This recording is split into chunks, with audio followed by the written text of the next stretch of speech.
ഈ നാറ്റിനോറ്റൊന്ന് പുറത്തിറങ്ങാമെന്ന് വിചാരിച്ചപ്പോൾ ഇന്ന് ഇല്ലാത്ത മഴ ഇടിയില്ല കേട്ടോ. അത്ര ചൂടാണ് ഇവിടെ കുറേ ദിവസമായിട്ട്. അപ്പോൾ ഈവനിങ് ആയപ്പോൾ നല്ല ഇടിയും മഴയും. അങ്ങനെ മിത്ത ക്ലാസ്സിൽ നിന്ന് വിളിച്ചു കൊണ്ടുവന്ന് കുറച്ച് ഷോപ്പിങ്ങും പരിപാടികളൊക്കെ ഉണ്ടായിരുന്നു കേട്ടോ. അപ്പോൾ ക്ലാസ്സിലെ കുറച്ച് കാര്യങ്ങളൊക്കെ വാങ്ങിക്കാനും ഒക്കെ ഉണ്ടായിരുന്നു. അത് കഴിഞ്ഞിട്ട് ഞങ്ങൾ ചെറുതായിട്ടൊന്ന് കറങ്ങാനിറങ്ങി. ഇവിടെയാണെങ്കിൽ ഇപ്പോൾ ദിവാലിയുടെ തിരക്കാണ് കേട്ടോ. നിറയെ ഇതേപോലെ ഡ്രൈ ഫ്രൂട്ട്സും എല്ലാവരും അങ്ങോട്ടും ഇങ്ങോട്ടും ഗിഫ്റ്റ് കൊടുക്കുന്ന സമയമാണല്ലോ. പിന്നെ ദിയാസും കാര്യങ്ങളും. അപ്പോൾ അതൊക്കെ ഒന്ന് നോക്കിക്കണ്ട് നല്ല നല്ല ഡ്രസ്സുകളും ഒരു രക്ഷയില്ലാത്ത കളക്ഷൻസാണ് കേട്ടോ. ഞങ്ങളുടെ കണ്ണ് പിന്നെ എപ്പോഴും ഇങ്ങോട്ടായിരിക്കും ഉണ്ടാവുക. അപ്പോൾ എൻ്റെ അടുത്ത് ചോദിച്ചിട്ടുണ്ടായിരുന്നു കമൻറ്റിൽ എന്താണ് ഫുഡ് നല്ല സ്വീറ്റ്സ് ഒക്കെ കഴിക്കാൻ മുംബൈയിൽ വന്നിട്ടുണ്ടെങ്കിൽ എന്ന്. അപ്പോൾ കുറേ നല്ല സ്വീറ്റ്സ് ഷോപ്സ് ഉണ്ട്. അവിടെ പോയിട്ട് നമുക്ക് ഇഷ്ടമുള്ളതൊക്കെ ഓർഡർ ചെയ്യാം. മെയിനായിട്ട് ചാറ്റ്സും കൂടെ ഒന്ന് ട്രൈ ചെയ്ത് നോക്കാം. ഞങ്ങൾ സേവ് പൂരി പിന്നെ ഇപ്രാവശ്യം ഒന്ന് ട്രൈ ചെയ്തു ചൈനീസ് ബേൽ മഞ്ചൂരിയൻ ആട്ടോ.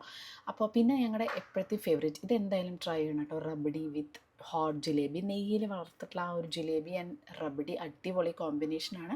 അപ്പോൾ അതൊക്കെ കഴിച്ച് കഴിഞ്ഞിട്ട് പിന്നെ 7-Eleven പോയിട്ട് കോൾഡ് കോഫി കുടിക്കാമെന്ന് വിചാരിച്ചു. നമ്മുടെ ഏജിലുള്ളവരൊക്കെ മൊത്തം ഇങ്ങനത്തെ ഷോപ്സിലാണെങ്കിൽ യൂത്ത് മൊത്തം 7-Elevenലായിരിക്കും. എന്താണെന്നറിയില്ല, അവർക്ക് അവിടുത്തെ ഫുഡ് ഭയങ്കര ഇഷ്ടമാണെന്ന് തോന്നുന്നുണ്ട്. അപ്പോൾ മിത്തുക്കുട്ടി എന്തായാലും എൻ്റെ കൂടെ വന്നിട്ട് സേവ്പൂരിയാണ് കഴിച്ചത്. അത് കഴിഞ്ഞിട്ട് കോൾഡ് കോഫിയും കഴിച്ച് വീട്ടിലേക്ക് പോയി.